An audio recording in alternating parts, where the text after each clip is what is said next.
There is a very strange rumor currently circulating through the UFO disclosure movement.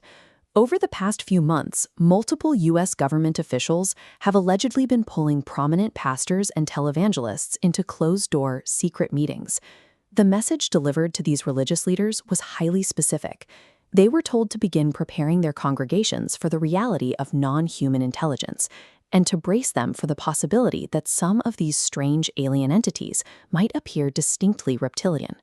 Political momentum is building in the open. Members of Congress, including Matt Gaetz, have gone on the record stating that military insiders briefed them on the existence of global alien hybridization programs. The military context is just as active. High-ranking whistleblowers, like former naval meteorology head Rear Admiral Timothy Gallaudet, are publicly warning that highly advanced crafts are operating with total impunity in our airspace and buzzing aircraft carriers like the USS Roosevelt.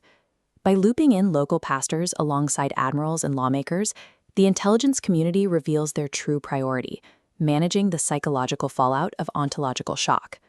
Ontological shock happens when a person's entire worldview, the foundational framework they use to understand reality, shatters all at once. It is the mental collapse that follows the sudden appearance of a hyper-advanced intelligence. For a global population rooted in traditional faith, the arrival of a non-human entity presents an immediate crisis. Millions of people would see a reptilian being and interpret it not as an extraterrestrial scientist, but as a literal biblical demon. To prevent panic, the U.S. government allegedly uses a slow drip strategy, leaking evidence over decades. Year by year, they release blurry videos, declassify reports, and allow whistleblowers to testify, slowly desensitizing the public to alien life. The ultimate goal of this strategy is sheer boredom. If the slow drip works, by the time a massive ship actually hovers over a city, our reaction won't be apocalyptic terror. We'll just shrug and say we knew it all along. Let's assume the slow drip theory is true, and the government has possessed crashed materials since incidents like Roswell. That raises an obvious scientific question. Why don't we all have flying cars by now? Think about it through a historical analogy.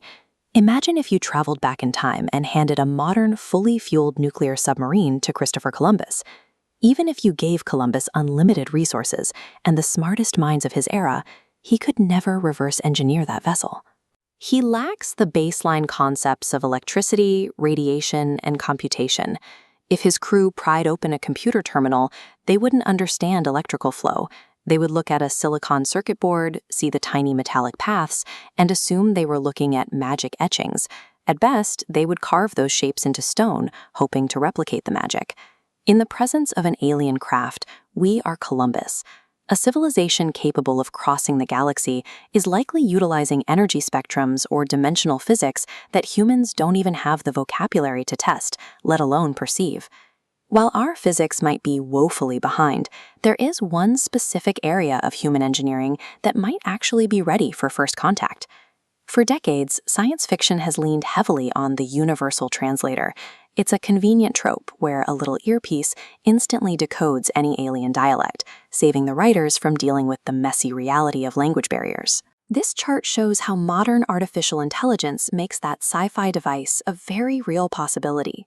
Machine learning models excel at pattern recognition, decoding complex, entirely unknown language structures almost instantly.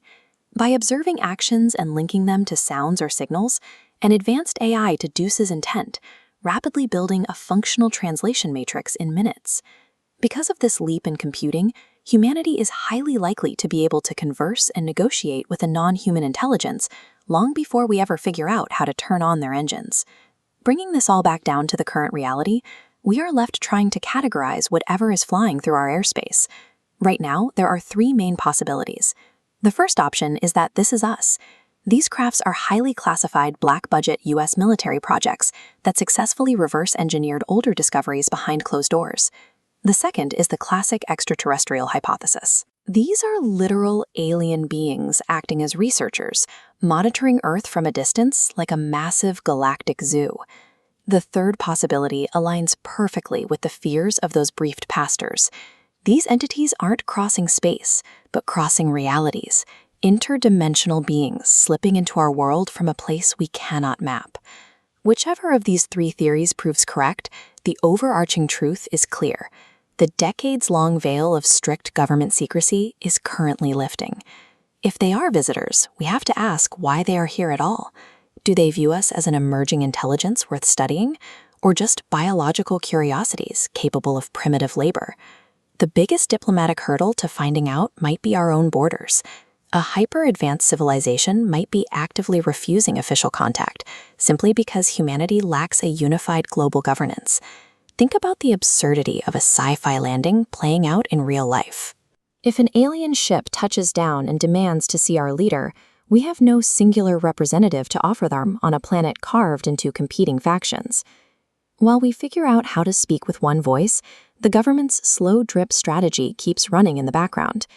It is systematically training the public to accept that humans are not the apex intelligence of the universe. The defining challenge of the 21st century lies in the aftermath of disclosure. Success will be measured by our ability to reconcile existing religious frameworks and scientific laws with a reality where humanity is no longer the apex intelligence.